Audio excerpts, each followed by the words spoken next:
Okay, what's up, guys? World of Auto Racing podcast is officially back in full circle tonight.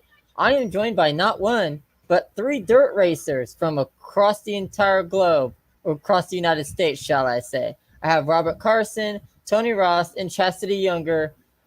Welcome to World of Auto Racing podcast. This is the Summer of Dirt Series kickoff. Thank you for having me. Hey, no problem. So, Robert, I'm going to start with you. So, I noticed that you recently raced in Indiana. Is that correct? Yeah, I just got done doing the last 3 races of Indiana Midget Week. So I ran at Putnamville or Lincoln Park Speedway, actually, and then Gas City, and then Kokomo. And then I raced the last, we tried to do 3 races of the Illinois Power I Midget Week, but we ended up having the rear brake caliper broke, so we only got in 2 of the nights.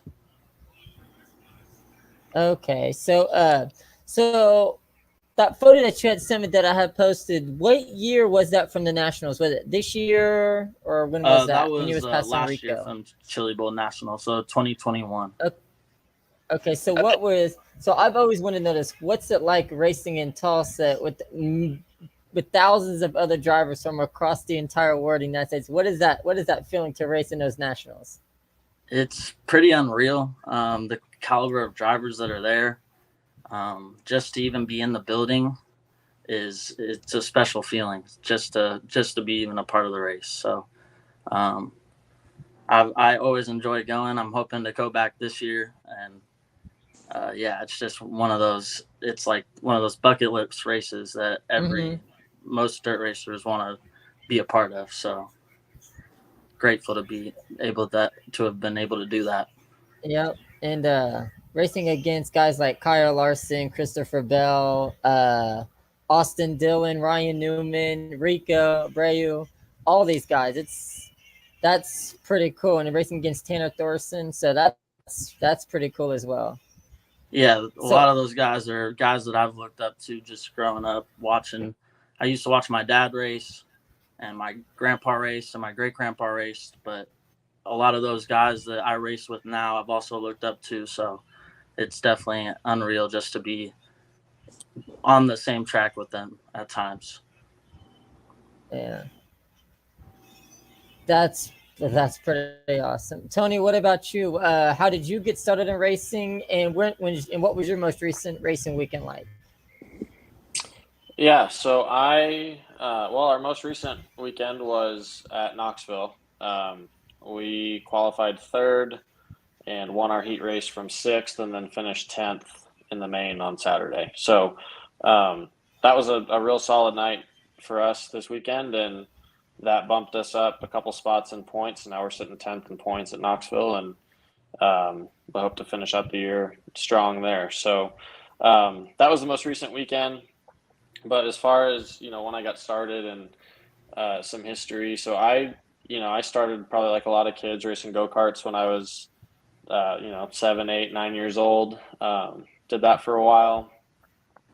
When I was 14, got into 4-cylinder cars at like Eagle Raceway and some local tracks around Nebraska. And then got into a hobby stock for a year, sport mod for a couple of years, and then as I was going through college, got into sprint cars. So that was about 2014, 2015, where we did some sprint car racing, and then I took about 4 years off to go to grad school, and then we just got started again. Really, last year was kind of our first big effort back in racing with a 360. And that was only about half a season until we blew a motor up, and then we were done. But so now we're really, really focused on Knoxville. That's where all of our effort is around learning that track and competing well. That's a stout field of cars every week. It's pretty tough. And then we'll also run, I-80 Speedway in Greenwood, Nebraska is like 30 minutes down the road. So that's what I would consider to be our home track. And so they've got, I think 8 or 9 races this year that we're also running. There's some ASCS stuff at the end of the year down at Lakeside in Kansas City, or Oh, that Jesse Hockett McMillan race down in Wheatland, that big 3-day show. We may go down there, but with tires and fuel and everything being the way that it is, we may just focus on Knoxville and I-80 and call it a year after that. Okay. So, what type of sprint car do you race? So it's a wing sprint car, 360. Okay. And Robert, what about you? Do you race the sprints or just the midgets? I just raced the midgets. Okay. All right. And that's what I started in. I didn't race growing up, like how he did. I just started straight in midgets at 21. Okay. Hey, there's nothing wrong with that. Hey, I love dirt racing. Dirt racing is fun to watch. Oh, it's a blast. And so and it's kind of crazy to see them on a Tony. I forgot to ask, have you raced Bristol Dirt yet? Or would you ever want to? No, we haven't. I think that was just for like an invite only race for the Outlaws and some other teams there. But would I ever? Probably, if we had the opportunity to. I don't think the racing is, from what I've heard, I don't know that the race, I don't think a lot of teams are excited to go there just because it's so fast and it's hard on equipment. And, you watch those races and they're ripping sideboards off of wings and it's hard on engines. And, thankfully nobody's had a real bad crash there and hopefully that doesn't happen. But, if we were ever in the situation to where we had to run that as part of a series or for a points deal, I think, we certainly would consider it. But as a one-off race, I think there's a lot better opportunities out there, if we were going to travel that kind of distance to go race for a big show, look at Pennsylvania or Ohio Speed Week or, Eldora, something like that, I think would probably be a little bit more up our speed. Okay. And Chasity. So go ahead and tell the folks your type when you started racing and what type of racing you do and where you race at and what your dream race is. I started racing when I was 9 years old, 7 years ago. I started out in a junior sprint. I moved up to a restrictor, and from a restrictor, I went to a lightning sprint. Right now, I'm in first in points, and there's never been a girl that has led points in 34 years since the lightning sprints have been a thing. And my goal for this year is to finish champion and move up to a 360 or a 405. And we travel to Winston, Lake of the Ozarks, Warrensburg, Butler, Missouri. In August, beginning of August, we're getting ready to go to Minnesota for a week, and we race for 5 days. We travel to 5 different tracks each day and slowly make our way home each day. Nationally right now in the Lightning Sprint group, I'm 4th, and I just want to finish out. I want to be championship this year, just because I am a girl, and I feel like a lot of people do doubt me. So I just think it'd be really cool. There was a lot of female drivers out there. Now, my younger sister, she's about 13, 14 years old, and she races a modified dirt car, one of the big boy cars. And she went out there. It was a couple years ago. She went out there in a compact car. She could in a car. She could barely see over the steering wheel, and she passed everybody and won that race. She didn't even know she won until after the checkered flag. So, hey, that's that girl power, You just don't know. You just race to win, Yep. But right now I'm 240 points ahead of the second place person. Okay, that's pretty cool. So the numbers that you guys chose, is there a story behind the numbers you chose, or is that just numbers that they assigned you? Well, when I started, since I was 9, I was getting ready to be 10, and so I chose that number. And whenever I looked around at all the cars, I never seen a number 10 car, so I just chose number 10. And I'm number 99 because my grandpa gave me my first car, and it was from the basement. It had been there. It was like a 25-year-old chassis with a 15-year-old motor, and my uncles actually used to have both driven that car or that chassis that he had given me, and so it's just kind of a special family number now. That's what I'm gonna have on all my cars going forward is number 99. Okay. And I'm also 99, but I don't really have I don't have a great story behind that. When I was 14, we bought a used car from another racer, and it had number 99 on there, and I didn't hate it, and I guess I didn't have something else that I wanted instead, and so we left it, and it kind of stuck. So it's grown on me now, though. I like it, but there's no real historical significance or anything behind it. Okay. Okay. That's cool. So Robert, so when you began, so how many big races have you won? And do you plan on maybe moving up to like maybe an asphalt car, or do you just want to strictly strict with dirt? I've actually never won a race. I've won a championship my first year, but I've never won a race yet. So that's the You goal is know, to one day. it's good doing. Hey, you can win a championship without winning a race. Just like Matt Kent said, he never won a race in 2003, and he still won the Winston Cup championship. Yep, consistency is the goal.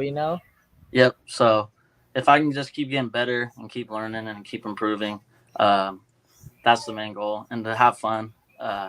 So no, I don't have any aspirations of going really any higher. I want to race a 410 non-wing sprint car. That would be pretty cool.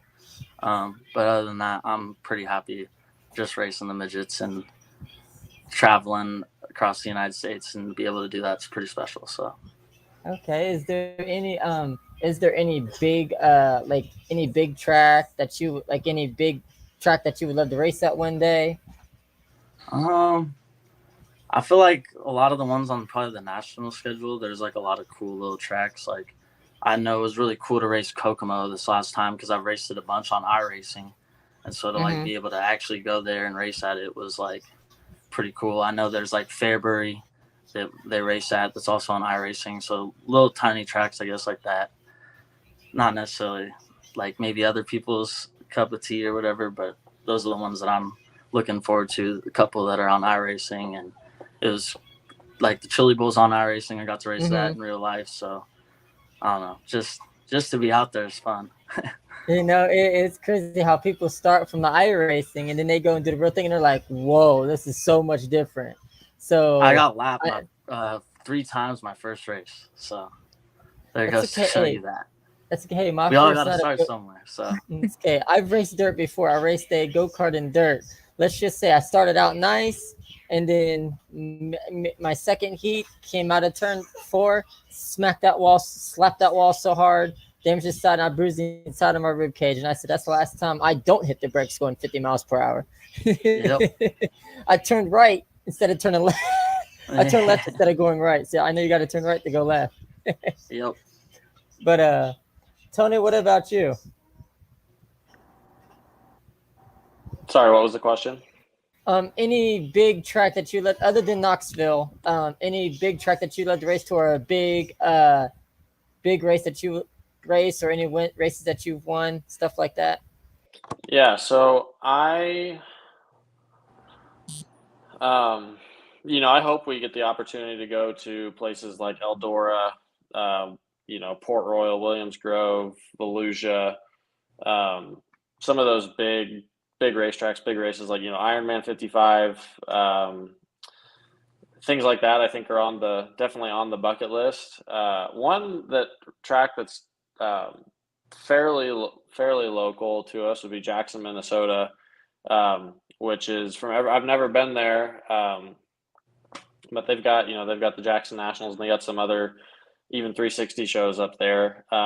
From what I've been told, it's very similar to Knoxville, just a little bit smaller in terms of the berm and the banking and kind of how you drive it. And so we'd like to go run some races up at Jackson as well. But as far as big races I've won, I haven't won anything outside of some heat races and a B feature probably here and there in the sprint car.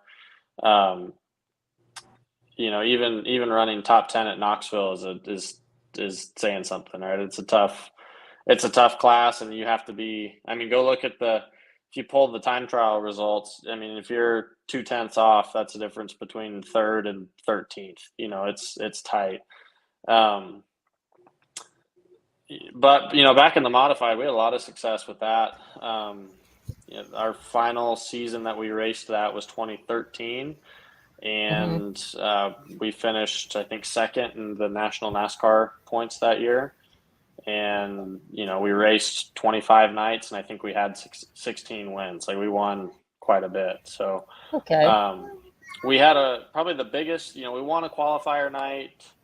Our qualifier race down at Vegas at that Duel in the Desert in November. We had a couple good runs there, a couple top fives with that. And there was a big race up in Wisconsin. I'm trying to think, Mississippi Thunder Speedway, where we had a couple good runs up there too, at a big 10,000 win show. But that first win, first quick time at Knoxville, I feel like it isn't too far away. If we get a good draw and we get our setup right, I think we'll be close. But then that first win at Knoxville, I think it'll be really special. Okay, yeah, I know Knoxville's that. I know the Truck Series was there not too long ago. I'd tell you what, I think it's nice to see NASCAR back on dirt.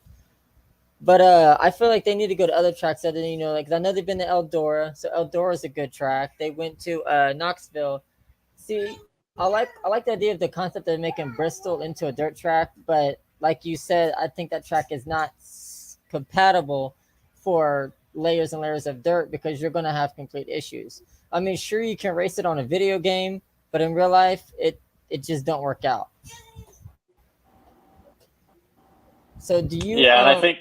Yeah. I think the issue with Bristol is it's just so locked down and fast. I mean, the differential between the cars, when they're going 150 miles an hour, like, it's dangerous to pass, but it's hard to pass. And the sprint cars are so dependent on air. And even if you're not in a 410 like that, if you are in a 360, you get behind somebody and they take the air off your wings, like, it will mess you up. So I think that's part of the reason why teams aren't a huge fan of Bristol, just because of the banking and the speed. It's just, like I said, it's just hard on equipment and it's tough to pass, and I don't know that it produces great racing.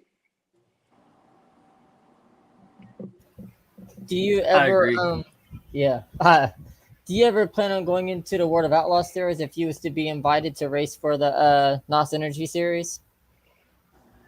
Well, it's not, you don't really necessarily need an invitation to go race that. I think Bristol was an invite. I may be wrong on that. I thought it was an invite-only event for those teams, and plus a few others because of car. I think it stuff. was. But yeah, but as far as the, running the Outlaw Tour, I think it's like asking a high school football player if he wants to play in the NFL. I think you'd get a lot of people that would say yes, but wanting to do it and being able to do it are completely different. I mean, if you don't have, at least three full-time guys, and, I think a lot of these teams right now, they're probably, I don't know that any of those full-time teams are running on budgets of less than, $700,000 or $800,000 a season. Like, it's pretty, look at the NOS team and KKR, and I bet they're all at or around $1 million or more, possibly, between engines and tire costs and hotels and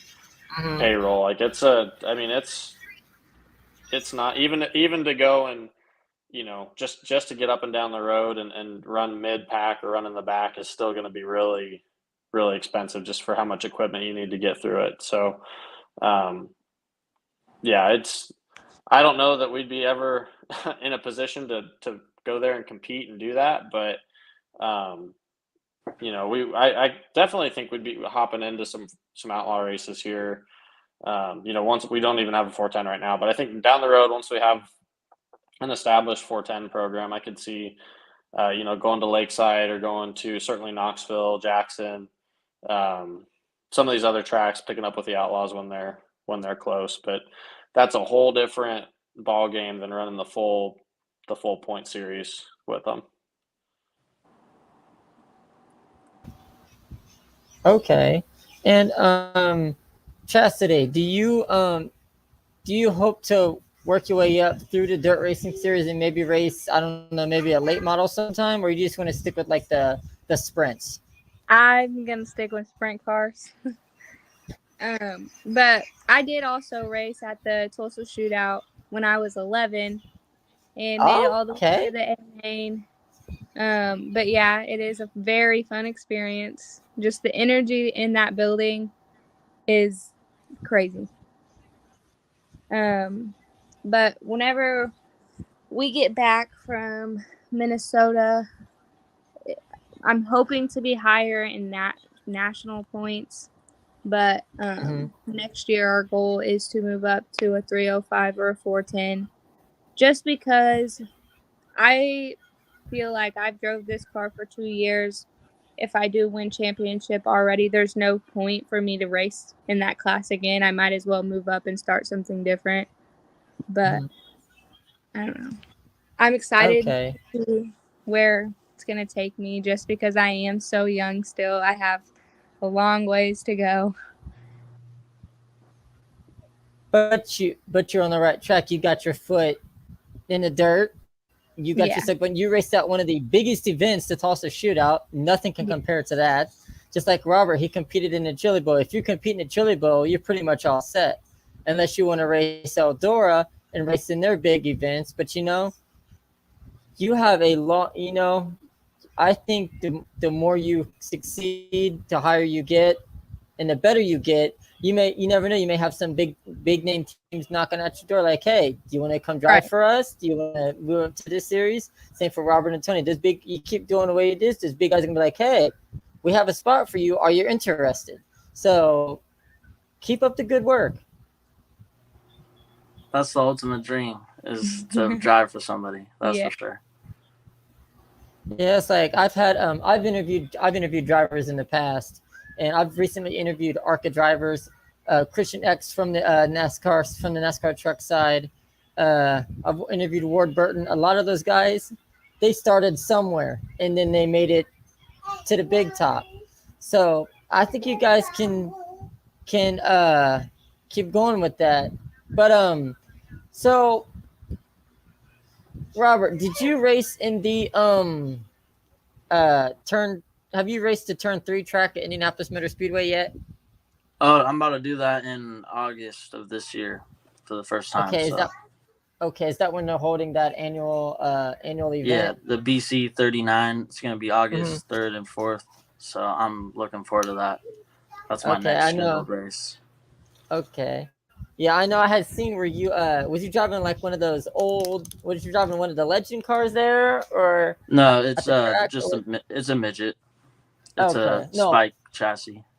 Oh no, I'm talking about recently. I seen you was in Indianapolis Motor Speedway. Was you did Oh, you that race was one of with the old my car owner. He races some Formula vintage stuff, and so uh-huh. he did the there's like some vintage series that had like 10 different classes was running there, and I Okay. just went to help him out and kind of just enjoy the experience with him. That's Don O'Keefe. He races the Formula vintage. Okay. That's cool. Yeah, I've visited Indianapolis a couple of times. I've been to Indianapolis 500 twice. So Yeah, no, it was that's a pretty crazy cool to see. experience just to be a part of it, just to be, because we were like in the F1 garages or whatever, so we were like right on the front stretch, so it was pretty cool. Nice. Yeah, back when they had F1 there. No, exactly, yes.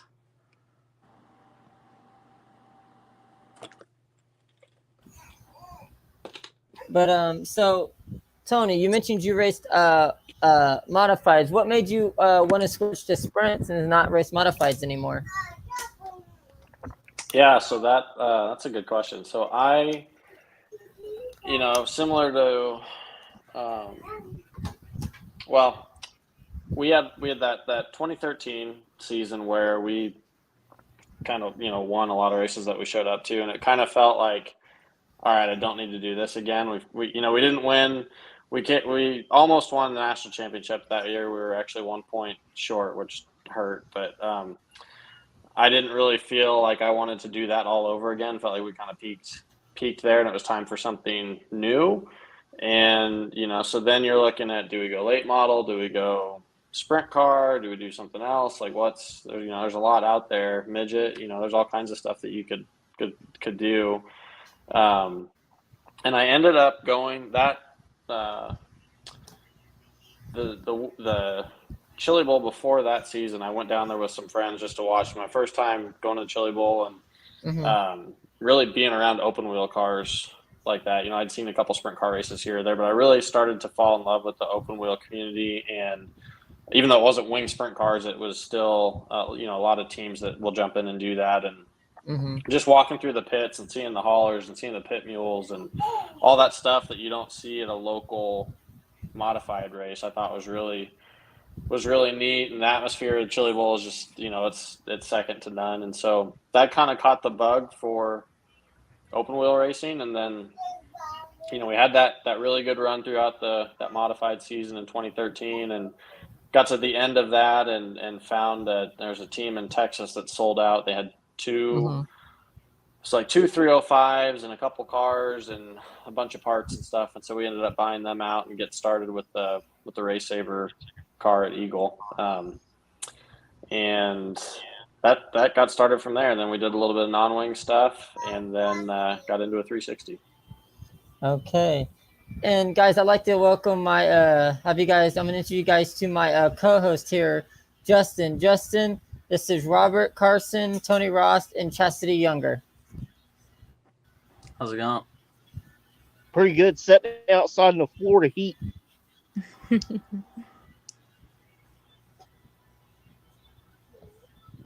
So so you said Justin, you said your uncle's a dirt racer? Modified Okay. dirt racer, yeah. Okay. So just to brief you on what you've possibly missed, Robert, he races midgets and he has raced in the Chili Bowl Nationals. Chasity is a lightning sprints racer and she was 11 years old when she raced in the Tulsa shootout. And then Tony Rost is a sprint car racer as well. So if you have any questions, go ahead, buddy. Not yet, I don't. No, not yet? Okay. But so Chasity, so was you the youngest in the Tulsa Nationals, or was there somebody else in the Tulsa shootout? At the time, I was driving a junior sprint, so I raced with all the kids around my age. Because in the junior sprint, it was like 5 to 12, I think. So I was racing with all kids same age as me. And we took the trip. We really wasn't going to go. And then, me and my dad woke up one night and we was like, all right, we're going. And we just left. Had nothing planned. Slept in the truck the first night. We just up and left. I mean, hey, when you have that itch to race, you're going to go, even if it's last minute, you're going to go race. And I'm pretty sure Robert and Tony has had that same mindset before. If I want to race, I'm going to go. If I'm not prepared, I'm just going to go and prepare myself as I get to the track. Yeah. That was pretty much my first race. I was learning the flags on the way down. My dad was like, you know what this flag means, this flag means? He said, you know what the blue and yellow flag means with the X? I said, no. He said, you'll be seeing it a lot tonight. So I was like, what? What was your so Tony, your very first ever dirt race, what was it like being on that track for the very first time and turning your first laps? Yeah, so that would have been at Eagle Raceway. And I guess I kind of remember the thing that stuck out to me was just how banked it actually was. Like you look at a racetrack and you're like, okay, there's some banking there, but then or you walk on it and you're like, oh wow, this is a lot of banking. And then when you're actually driving on it and you get up to speed, the banking was something that I'd never really experienced before. Because I started that when I was 14 and well before I was even really driving on the road. And so just being able to carry that kind of speed into a corner, slide around a little bit, just the adrenaline rush of being in the car was probably the biggest thing. And But yeah, definitely the kind of the overwhelming thing that stood out in the very first race was just like how banked the track was, and that we were actually able to race on that.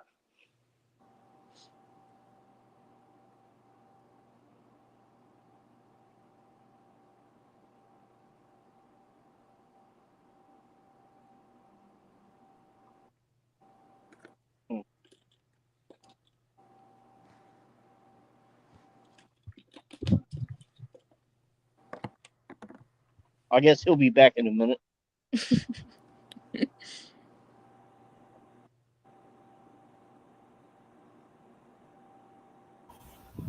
All right, same question for you, Chastity. What was it like getting on the track for the very first time? Well, I got into racing because I went to go watch my cousin.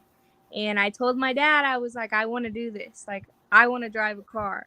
And he'd never believed me. And he was like, okay, well, if you find one, we'll go get it. So the next day, we was driving to go get a car. So I was excited. I was ready to go. We get there. And I didn't really feel nervous or anything. I still felt fine. I get in the car and I'm sitting down there lined up, ready to go. And it kind of hits me what I'm doing. And then ever since that, my first race, my chain broke. And my 9-year-old self sat in the middle of the track and cried because I didn't get to finish the race. But then every Saturday since then, that's where I've been.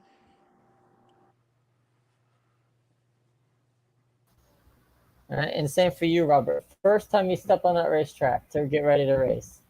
So I learned how to start the car the night before, so I was still nervous about that. It was at Kern County Raceway Park in Bakersfield, like a 1/3 mile, which was pretty big for my first freaking time to be on anything.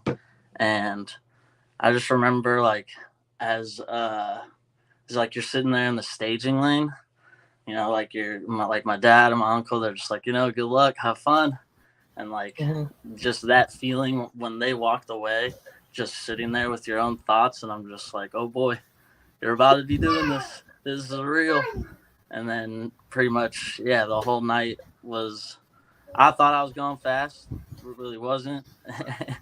And just, I had the biggest smile on my face afterwards. And I was like, well, I'm hooked. This is what I want to do. So that was my first race experience. Nice. I remember the time when I my first go-kart race, my first and only go-kart race. I should put it that way. Never had any practice, never had any training. My dad was like, "Hey, you want to race tonight?" I said, "What do you mean? Do I want to race?" Threw some jeans on, hopped in the truck. He said, "Hey, we're going racing."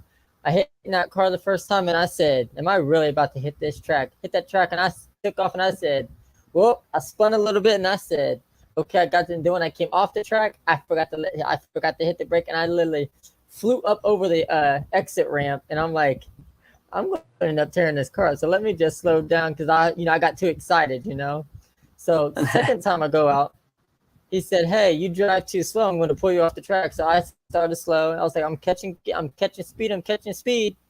Smack. That's when I hit the wall, and I'm like, you know what? I was having too much fun out there. That's pretty much what it was. And my dad was like, that's I what put it's you all in too about. much cart. That's what it's all about, having fun, man. Yep. He was like, I put you in too much cart. I said, hey. My dad told me he was going to put a red light on my car so he could see when I was touching my brakes because he told me I was going too slow.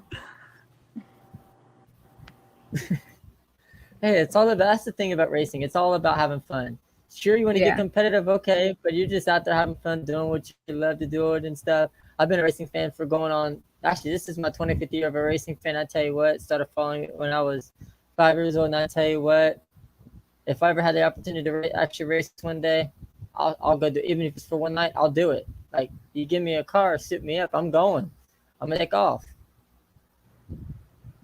So if there's so Justin, before they sign off and we get to talking to some stuff about the weekend, do you have anything that you want to say or ask them or anything? Not really. Okay. So Robert, is there any shout outs you want to do or any place where we can find like merchandise or anything like that? I just sell t-shirts and sweatshirts like at my trailer. So stop by after the races if you ever want something. I'm still like trying to figure out how to ship it and do that type of stuff. Still new in all this. But just wanna thank you for having me on, man. It was fun chatting. Hey, no problem. I mean, hey, the more dirt, I usually just have like NASCAR driver stuff, and I was like, let me switch it up. Let me do a summer of dirt series because I love to watch dirt racing. You know, there's not Yeah, very me many local. too. I mean, I don't have a local track by me anymore because the track I had, I do. local track I had, it closed down in 2016. It was asphalt, but we had sprint cars there, late models, modifieds, throw some dirt on a little bit, have a little school bus race, all that type of stuff. So that's what made me want to start this off. So Robert, thank you. Tony, I'm gonna go to you. Same thing. Any ways we can find merch or anybody you want to give a shout out to? Yeah, so we have a team store. It's catalystautosport.com. We've got some like crew style shirts and then a couple different shirts and hats and stuff on there. So that's what we have as far as merch. And then we have a growing social media platform as well. We've got a YouTube vlog series with weekly race vlogs, a lot of onboard stuff on there that people like, and then we're trying to do some stuff with TikTok as well. So Catalyst Autosport on all of the Facebook, YouTube, Instagram. I follow you TikTok. on TikTok. I've seen your TikTok. Oh yeah. It's really the channel took off. I think we're around 58,000 followers right now, and just filming stuff around the shop and some education type videos seem to really click with people, and they like seeing behind the scenes. So we've tried to bring a little bit into the vlogs as well on YouTube. My video guy Jesse does a really good work with that. So usually if we have a weekly race at Knoxville, it'll be a vlog up the following week. Okay. And thank you for coming on and helping me kick off Summer of Dirt series. Anytime, Robert, Tony, anytime you guys want to come back on just to talk or whatever, you just let me know and I'll bring you guys on. Chasity, same for you. I appreciate you stopping by and good luck with your young racing career. Thank you. And if there's any comments you want to make towards the viewers or anything like that, you go right ahead. I have a Facebook page, Chasity Younger Racing. We post all the time. It just follows up each weekend how I do. We have t-shirts, hats, and we're actually getting ready to make new shirts for when we go to Minnesota. Yeah. But I want to thank all my sponsors for getting me here. Okay, and thank you, gentlemen, and Chasity for being a part. And again, if you guys want to come back on again sometime and just talk racing, just let me know and I'll bring you guys on. Thank you. Thank you.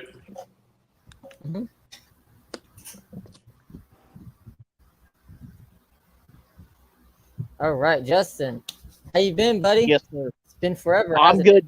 I just got home from work. I feel it, but yeah, Summer of Dirt, it's off and running now. Next week I'm having Brayton Laster on. He just raced a Knoxville truck race not too long ago, a couple of weeks ago. I know who he is. Yeah.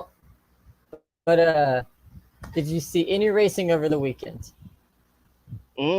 Just the Cup race and the Xfinity race. That's all. That's all? That's all. I understand. Because I got family down here from North Carolina and they don't watch NASCAR, so that's all I got to watch. I see. So, for anybody, earlier today I had posted a thing about picture Sebring. about Sebring. So the whole story behind the whole Sebring thing is, let me pull it up. That's what we're going to talk about first. And then we're going to get through the race weekend, and then that's the show. So it says here from 24, let's see, where is it? It has something to do with, oh, hell. So owing to the ongoing uncertainty regarding transatlantic shipping and transportation, Creventic regrets to announce that season-closing hand-cooked 24H Sebring will be replaced with an alternative event at another world-class venue. So the decision was, and this was from the sporting coordinator of I'm not even going to pretend its last name's German, sporting coordinator, and they stated this decision was, of course, a very difficult one for us to make, given the magnitude of any endurance event, let alone a season finale. It is, however, a decision we feel absolutely correct. The health and safety and well-being of all 24H series competitors, including our very own Samantha Tan, remains our absolute priority, and the transportation assistance we provide to teams throughout the year is a program of which we are very proud, with global logistics providing highly unpredictable at this time. However, Creventic was unwilling to take what we felt was an unnecessary risk. We would like to thank our competitors for their patience. So in the next coming weeks or so, or whatever, they should be making the announcement of where they're going to have that season finale at. In my honest opinion, I say take it to if you want to have a 24-hour event, take it to Daytona, take it to Indianapolis. I'd say I agree. Hell, have a second 24-hour race at Daytona. Screw it. Well, they do have a road course down here in Palm Beach International Raceway, which is fixing to close. They could do it there too. You know, that is true. But no matter, like, they'll probably have. But that won't happen. That's already closed. Is it? Yeah. See, that's the thing I hate. That's the thing I hate. All these tracks closing and stuff. Yeah. But yeah, it's yeah. So what's next for the 24H series is it looks like Portimao, the 24 hours of Portimao. So that'll be held between July 8th, 9th, and 10th. So, and you can see all of their races on, I believe, YouTube. Yes. Yep. YouTube. So, that's what's going on with that. Did you see what happened in the Silverstone Grand Prix? No, I did not. Oh man, we're gonna talk about it because oh my goodness, it was some crazy stuff happened, man. Let's see. Let's get us going here. There we go. So here it is, F1 Grand Prix. Hey, how about I tell you what? It's been a great F1 season.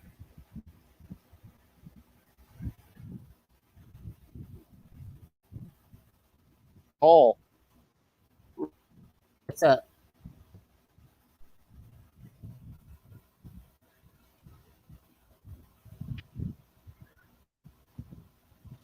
Did you say something? Yeah, all I said is when they raced in Monaco a few weeks ago, the same day as the Coke 600, I watched it. The F1 race. Oh, yeah. And yeah, that was... So here is what happened. This happened in turn 1. And thank God he was okay. Oh, God.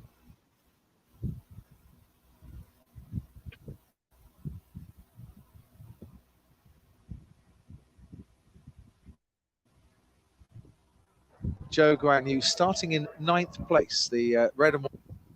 So this is the opening lap. Nicholas Latifi gets in between him and George Russell. Gasly backs out. There's the initial content. That's where the car then is upside down onto the gravel, and then it flips and tries to right itself. And as it does so, that's by the barriers, and then it goes over the tyre barrier and into the catch fencing. So he was actually, Martin, upside down, as you can see. The roll hoop and the halo very much doing its job before the car digs in, and you do not ever want to see accidents like that. Yeah, I think George was pulling to the left into the Alpha Tauri. That's tripped the Alfa Romeo completely over. Luckily, it lost a little bit of speed going round and round and round into the gravel. As I said, it's always concerning them because you roll over who digs into the gravel. We're told we're only seeing these replays. Now we know that he's okay. Yeah. Just to reassure you. Yeah. So whether George got a little tap on his right-hand side, I don't know. But so three of them got together. So the center of gravity of these cars is so unbelievably low that to tip them over is not easy. Watch Gasly go to try and follow Latifi here. And is it Gasly that makes the contact? Yeah. Stefano Domenicali, the man responsible but I can tell you this, for Formula One, in conversation with Joe. Whoever came up with the idea for a halo, I give them props because that halo saved not only one, but 4 drivers in the last 2 years. I agree with you.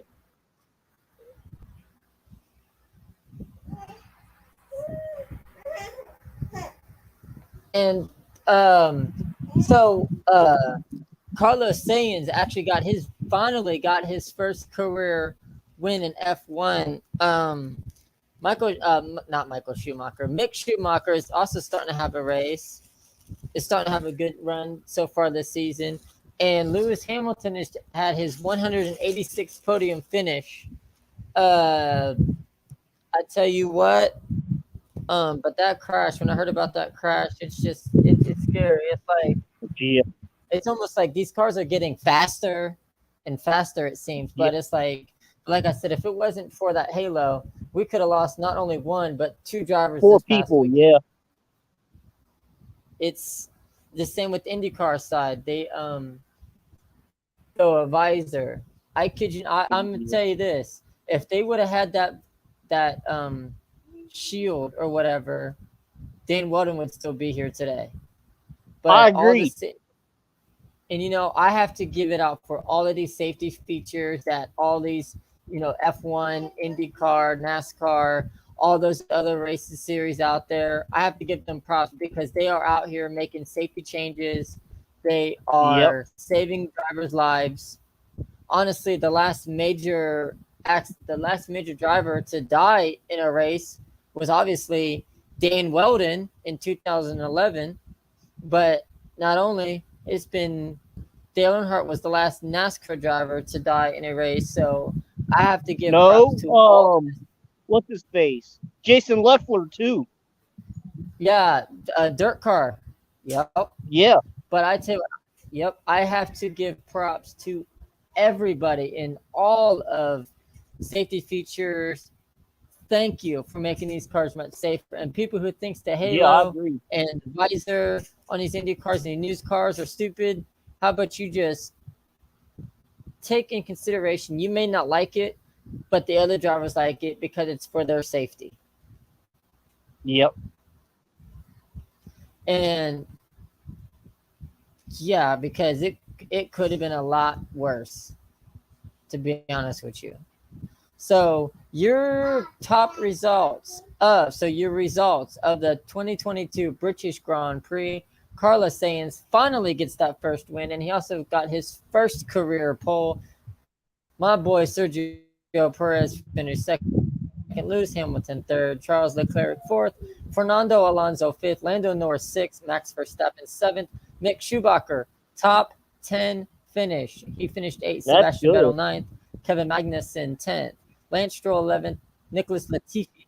Oh yeah, definitely Nicholas Latifi 12th, Daniel Ricciardo 13th, and the final finisher of 14th was Yuki Tsunoda. And the drivers that did not finish was Esteban Ocon, Pierre Gasly, Valtteri Bottas, George Russell, Zhou Guanyu, thank God he's okay, and Alex Albon. After that crash happened, George Russell got out of his stopped car and ran over to see if he could help.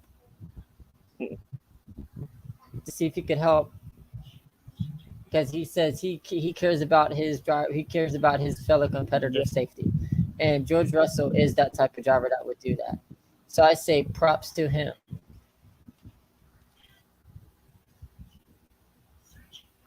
But I want to give a shout out to Xavier Brown. He finally won a race. Yeah. Xavier, if you're watching, thoughts on the F1 race in the comments. How the points is looking so far for F1? It's pretty much all Ferrari taking it away right now.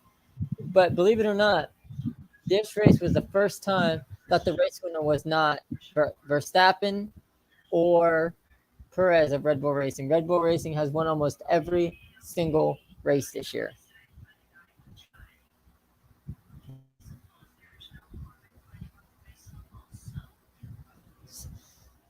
Mid-Ohio. IndyCar was at Mid-Ohio. That was a good race. I watched the first 5 laps of it. And that was all. Okay. I don't even know where. That's all? I feel it. Let's see. Yeah, all right. I know Mike. I think Mike McLaughlin won that. Scott McLaughlin. Yep. His brother. Cousin. I tell you what, it's Let's go! This time round, McLaughlin's going to move across and make that very difficult for Herta. Colton Herta and Felix Rosenqvist in the black and yellow car, orange and blue car trying to sort out. It's Rosenqvist going to the outside. Elbows out for Felix Rosenqvist. He's on the inside of turn 5. Scott McLaughlin's going to take the spot 3 wide behind him. Here comes the hard charger. Colton Herta in the black and yellow car. Colton Herta. He is having hell of a year. On this opening flying lap anyway, as everybody jostles for position through madness, up here over turn 9, into Thunder Valley. Look at Will Power, and he spins. Desperate move, and it has not paid off. Are you going back over there? Oh, there's big problems for Pato Ward. The race leader has been I'll be able, Let's listen on the radio. I'll be able to remember. Yeah, understood. We're looking into it. You're going to primary Firestone. He's down. Nothing you can do in a pit stop. Hoping it just lasts. Scott Dixon also. See, that could have been a crash right there if he would have just sped out of the. Yeah. The car is off. It's Kyle Kirkwood. So Scott McLaughlin, his race is saved. He gets to come in, and now he is back out, and he'll just weave around Marcus Ericsson. Also comes in front, Dylan. There comes the full course caution. That was so close with Ericsson McLaughlin. Kyle Kirkwood here. Lost it through 8. Just had a big wiggle there in 7, and then a pretty vicious hit, it sounded like. No push to pass. The first lap of a restart. He goes to the outside. This is going to give him the inside for the next turn. McLaughlin goes deep. McLaughlin has learned a thing or two as there's tire smoke in the back, and a caution is out. That is Dalton Kellett off the track. This is the view from the Hy-Vee Honda of Jack Harvey. Look up ahead. Side by side with Simona Di Silvestro, and he just gets into the back of Dalton Kellett. Innocent victim there, the 4 car. Ready to go again. Look at that. Newgarden to the inside of Dixon backs out. Will Power trying to make some moves. Contact there with Romain Grosjean. VK there having a look on the inside of Newgarden. It was Dixon defending from Newgarden or attacking Palou. Maybe that engine issue is still prevalent. There's the outside of turn 6. Reedus VK, what a move. You don't see that was a nice move. That. Yeah. Final pit stops underway at Mid-Ohio. Yeah, I'll be back in a second. Like a caution is going to come out, and it is. Tatiana Calderon was slow on track. Pato Ward, the problems continue. He stopped at the end of pit lane. They have been losing power. Colton Herta did not get in. That's correct. That's a really unfortunate break. And here comes Will Power. VK on used reds trying to defend, but Will Power on sticker reds. Callum Ilott slow there at pit exit. He should be out of the way. But Will Power is on the charge, coming from all the way at the back and going to the front. There's some smoke coming from Callum Ilott. Chevys, look what's going on with Will Power. Rossi and Grosjean was that. Teammates? This is Michael Andretti's worst nightmare. So this is exiting turn 2. Alexander Rossi in the Napa Auto Nation car. Romain Grosjean on the outside. And this was the lap before, guys. And then this was the second incident a lap later. Alexander Rossi just wide in the corner, gets into the side of the 28. Look at this scramble. with 17 laps to go, and Colton Herter's day goes from bad to worse. Keeps it running, however. That's up in the keyhole. Hold on, look out. Everybody's feeling racy. Jack Harvey on the inside of the team that he used to drive for. The Hy-V Honda mixing it up. Hit me. Christian Lundgaard around the outside of Pagano. Pagano not leaving him much room in turn 6. There are multiple bits of contact. Pagano's getting chewed up right now. This is what happened to Colton Herter in the Gamebridge Honda turn 1 up the inside of Jimmy Johnson. There's Grosjean, is it? Coming down the inside by Jimmy Johnson. Oh! And then he tags Colton Herter. A lot of Andretti on Andretti crimes happening today. Wow. How about this? Scott McLaughlin, back-to-back wins for the captain in successive years here. But it's a first for McLaughlin up in Ohio. With mum and dad on site to witness their son's victory here in Ohio. Nice drive there, dude. Just like same guy did the same thing. He crushed it. Proud of you, bud. Thank you guys. Really proud of you all. Thanks for this. Watch the Honda Indy Toronto, Sunday, July 17th at 3 p.m.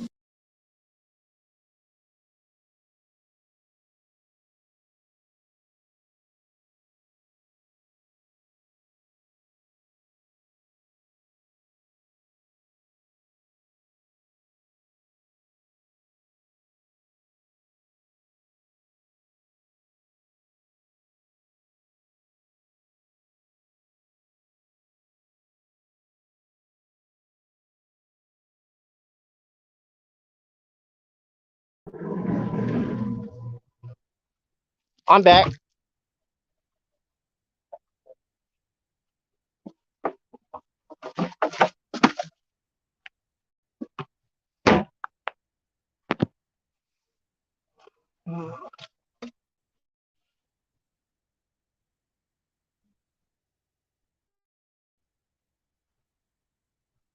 Oh, you're on the phone.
All right, my bad, buddy.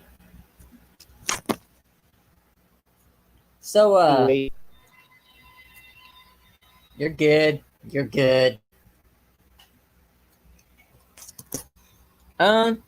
So Scott McLaughlin was your winner. Will Power was second. Scott Dixon. Oh wait, I screwed that up. My bad. Sorry. So your overall results.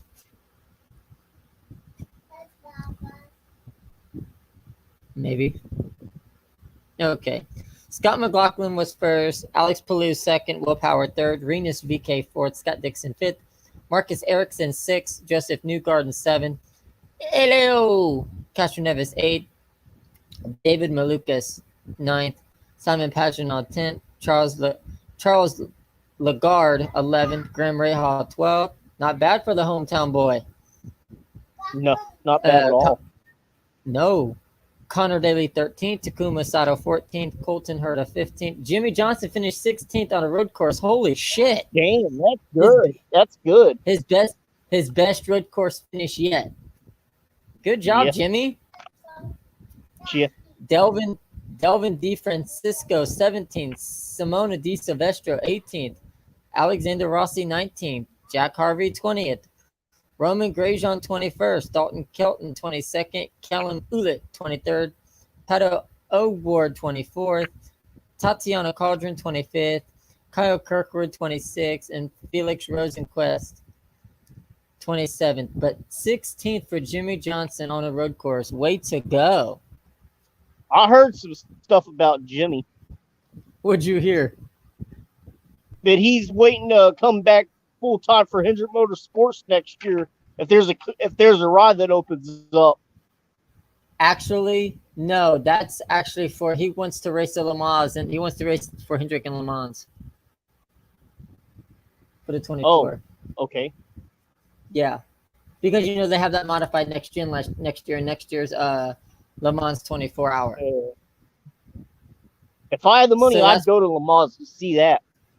Shit, dude, who you telling? But yeah.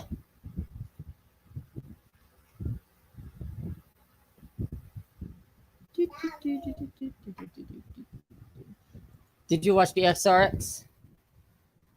I did. That was good seeing Newman win it.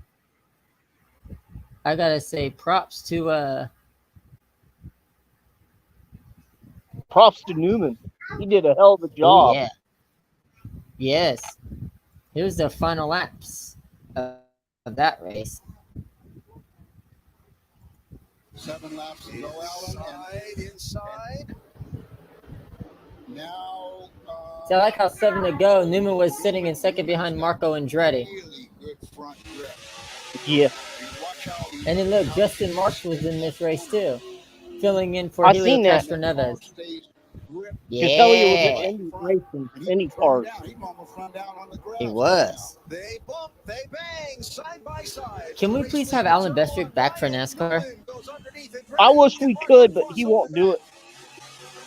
I know. Newman gets away.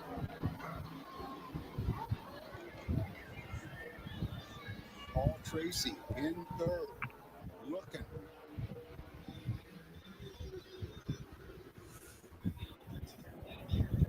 Newman just went all the way onto that apron, and he was going to do what he had to do to get alongside Marco, huh? Yeah, it was a little shoulder bump there. I tell you what, I love the way these cars sound and look. I think they look better this year than they did last year, to be honest with you.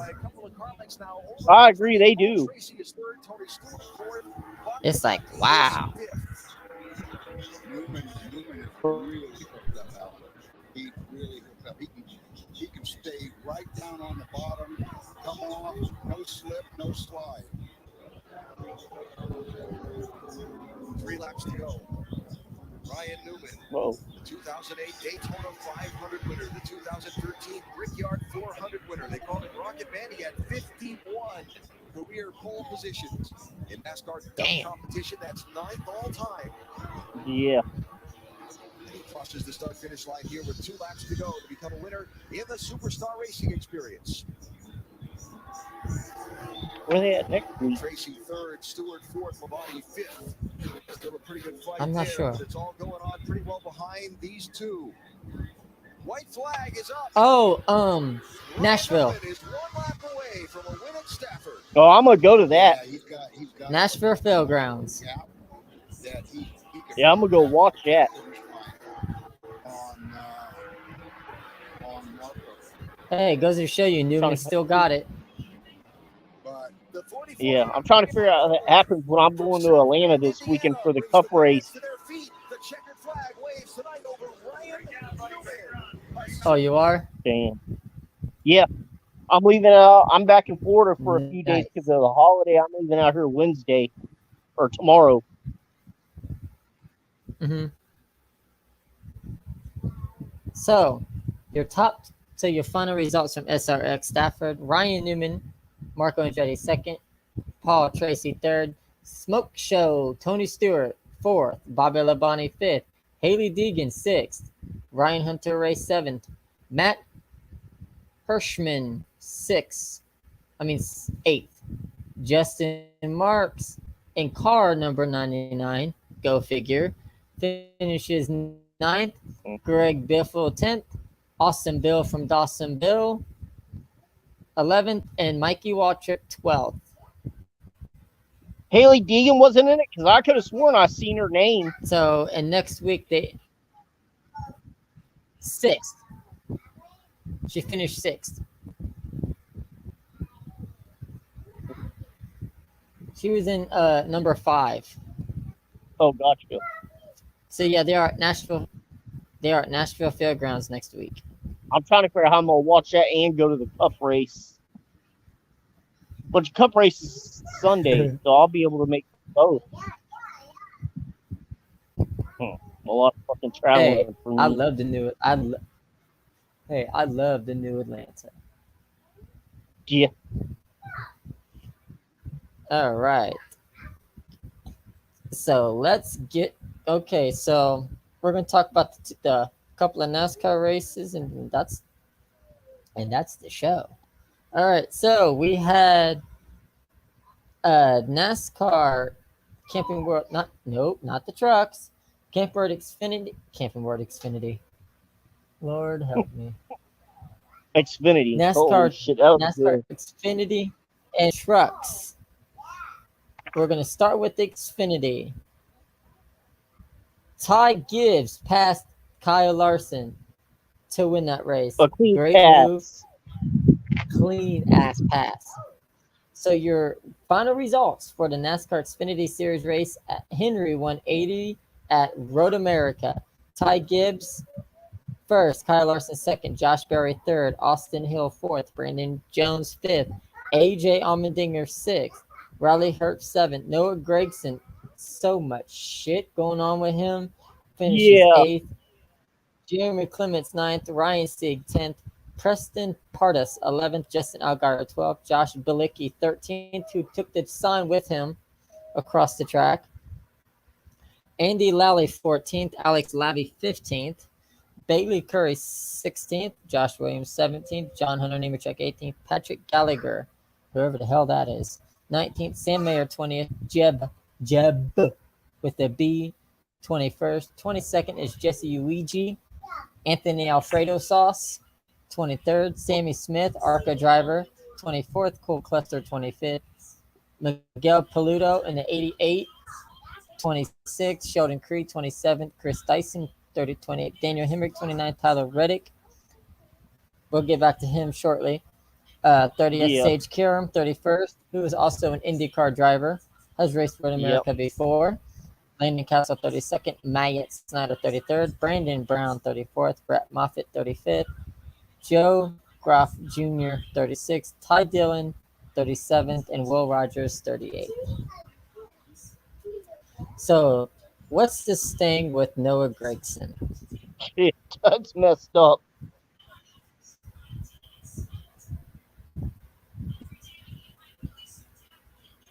So, what did he do? Like wreck people or something, or? Yeah, he wrecked a pile of cars because he was racing Sam Mayer, I think his name. Mm-hmm. No, not Sam Mayer. It was somebody else. Okay. Got into him and fucking took all 13 of them out. Then after the race, all 13 drivers went to his trailer to start a big fight. Hey, he's got a little Earnhardt in him. He has a lot of Earnhardt. That's actually hilarious. Oh my goodness. That's actually pretty funny. Yeah. Oh man. NASCAR didn't think so because they called him to the trailer. Well, that's They'll just leave because him that's alone. NASCAR. That's NASCAR for you. So, yeah.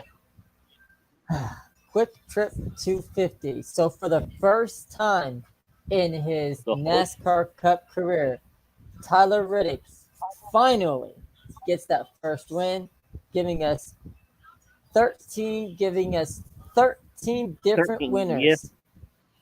13 different winners. That's the first time the number 8 has been in victory lane since Dale Earnhardt Jr. at Richmond. Yep. Chase Elliott finishes second. He Kyle dominated Larson the whole third. thing, though. Who did? Tyler? Chase. No, Chase. Oh, damn. He led almost all the laps except the last one. And that's the one or that counts. last couple of laps. Okay. I kept saying Tyler Reddick is going to get that first win, just like Carson Hocevar is going to get that first Truck Series win. It's coming. I believe that Reddick may be a championship contender this year. Oh, hell yeah. Maybe. Kyle Larson third, Ross Chastain fourth, Daniel Suarez fifth, Chris Buescher sixth, Austin Cindric seventh. My boy, Michael McDowell. If Michael McDowell is kicking some ass. Yeah, he's related to me, but yeah. How? Cousins? By marriage. Nice. By marriage. Nice. I need to reach out to his team. AJ Allmendinger 9th. Kevin Harvick 10th. Ryan Blaney 11th. Alex Bowman 12th. Mark Truex Jr. 13th. Chase Briscoe 14th. Cole Custer 15th. William Byron 16th. Denny Hamlin 17th. Christopher Bell 18th. Ricky Stenhouse Jr. 19th. Ty Dillon 20th. Joey Hand 21st. Harrison Burton 22nd. Kurt Busch 23rd. Justin Haley 24th. Todd Gilliland 25th. Eric Jones 26th. Joey Logano 27th. Eric Almirola 28th. Crying Kyle Busch 29th.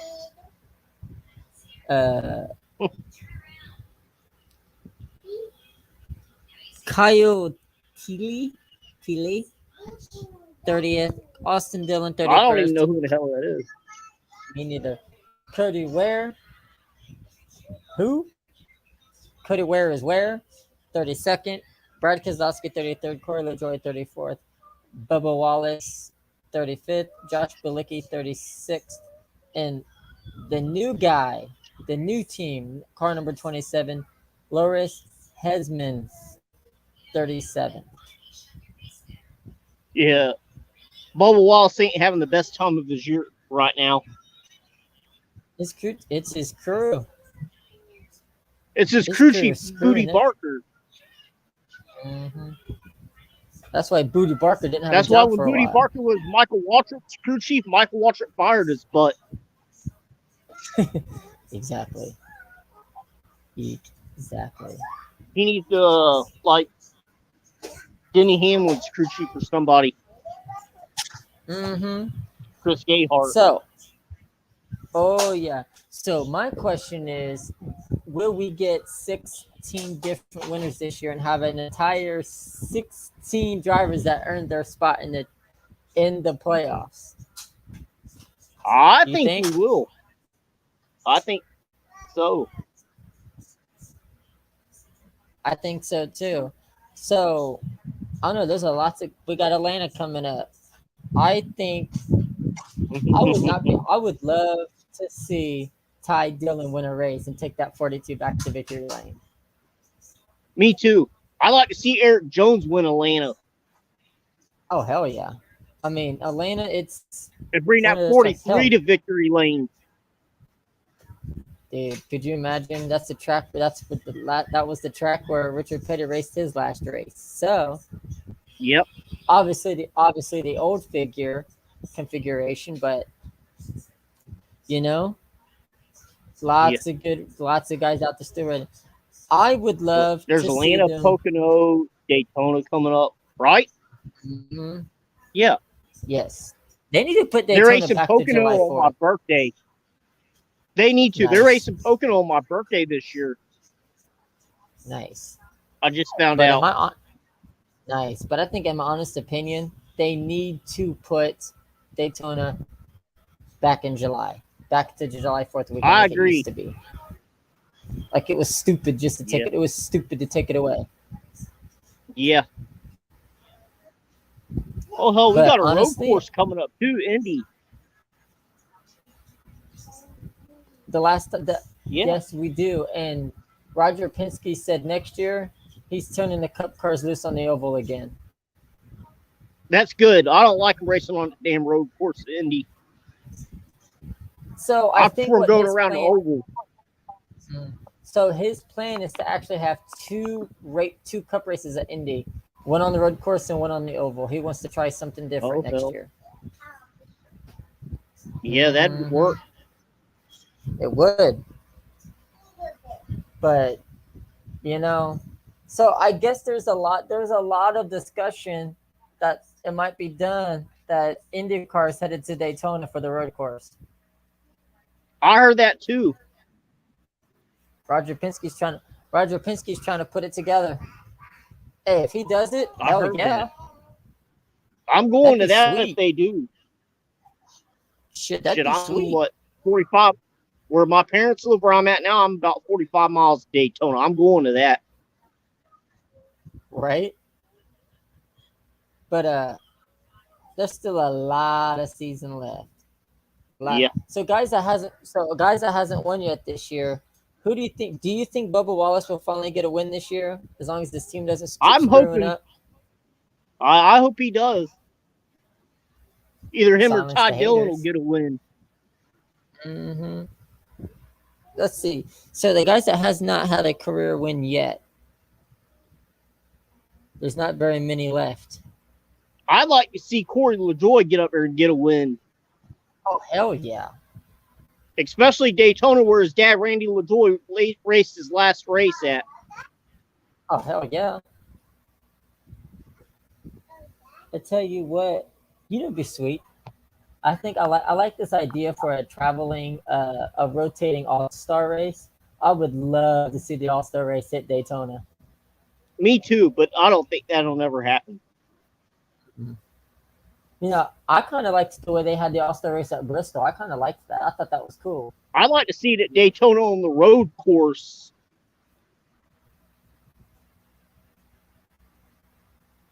That'd be or cool. at Charlotte on the road course. Even better. I tell you what, though, but yeah. So far, let's see. So we got the Truck Series. I think they're coming up. I think they're racing next. They're at Mid-Ohio this weekend. They are. This weekend, I think, at Mid-Ohio. Yes. For the very first time, I will not be attending. Where is Cup at, I wonder? Atlanta. Oh, Atlanta. Xfinity and Cup's in Atlanta, I believe. Yep.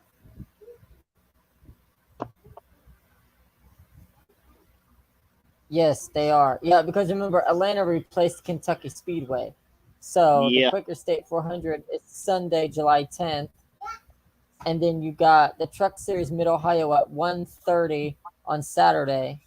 And then Xfinity on USA at 4:30. I tell you what, USA is getting a lot of exposure this year. Yeah. I'll take it.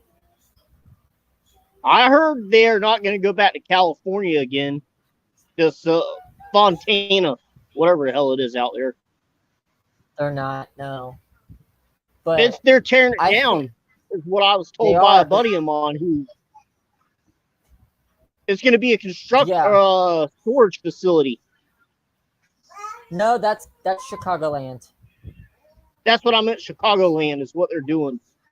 Yes, that is true. Because what NASCAR is actually doing, and I actually kind of like this, Chicago Street Race. That's going to be bad, I think. Honestly, you won't know until they try it, you know?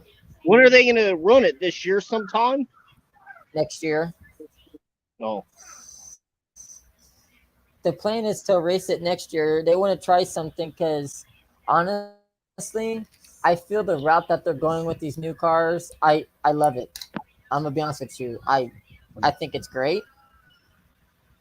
I love it. And do you want to know something? I almost forgot about I almost forgot that IMSA raced at Canadian Tire Motorsports Park over the weekend. Yep. Oops. Let's see. I didn't watch don't that. keep up with IMSA. The only time I watch IMSA is when it's Daytona. That's pretty much it. Me so too. your I went winners to the were Raw this year. you did. So your winners from Canadian Tire Motorsports Park for IMSA was DPI, Chip Ganassi Racing, number 1 Cadillac Racing, GTD Pro, the number 9 of Pooft Motorsports, GTD number 27, the Heart of Racing. That's a good race team right there. And then LMP3, the number 54 of Core Autosport. So congrats to the winners of Canadian Tire. I know Jimmy Johnson raced in the IMSA race. He does on a part-time schedule, yes. He did this weekend. He did? Yeah, I don't know where he finished though, but he was running in it. He was at Mid-Ohio. He wasn't running it. His 48 car was in it. Yeah, but it was somebody else. No. Yeah. But so I said this was a hell of a show. I'll be available next week. Okay, it'll be at 9 o'clock next week. Okay, I'll be available. Okay. So next week we will have Brayton Lester on the broadcast next week, and in 2 weeks we will have dirt racer Stevie Rogers. She'll be a part of the team. She'll be a part of the. So she'll be a part of it. So you said you know who she is? Yeah. Okay. So she'll be in 2 weeks, and I am currently working on Ernie Francis Jr. for. Oh hell. He's good. Yep, I know who he is. Oh yeah. So but it might be Brianna Daniels as the last interview of the month of July. But I'm trying to She works on a pit crew. Yeah, I know who she is. Yep. I'm trying to. She works for Rick Ware Racing. She used to. Do what? She's in Xfinity this year. Oh. She's not in the cup this year. But I'm working on Mark Martin. So for dirt, I'm working on David Gravel and Max Blair. Hey, as soon as I hear back from my uncle about dirt, I'll let you know. As of right now, he can't do it because he's busy racing every week. No, I get it, dude. I get it. He's racing up in North Carolina tonight. Okay. Hey. If he wants to wait till after the end of the season, hell. Yeah, I'll talk to him. You just let me know. We'll get him scheduled. And I'm still waiting to hear from Jeff. I'm still waiting to hear about Jeffrey Earnhardt. Okay. I haven't heard. That'd be cool to have Earnhardt on here. I have no way of contacting his agent or him. I don't need no more. Oh well. His brother, I wish there was a way to get a hold of Jeffrey Earnhardt's brother because his brother races too. Bobby Dale? Yep. I can get a hold of him. That's not a problem. He races dirt track with his son. Yep. That's not a problem. I can get a hold of him and get him on for the last show of the month of July. Yeah. I can do it, and I'll let you know. So the current playoff standings, before Tyler Riddick's first win, he was sitting 18th. Now he's what? Top 10? Yep. I see Harvick's locked in if it was in right now for playoff. He would actually no. He would be 17th. Christopher Bell would have got the last spot. So Other than that, yeah. So Justin, welcome back. Thank you. Hey, where's Tori at? Tori was not able. Tori was not available tonight. He's out doing stuff tonight, but he'll be back on the Speedway Is he review going to tomorrow be night. next week?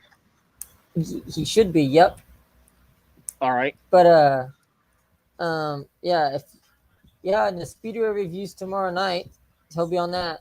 So guys, thank you for tuning in to Word of Auto Racing. If I'm home, I'll watch the Speedway review.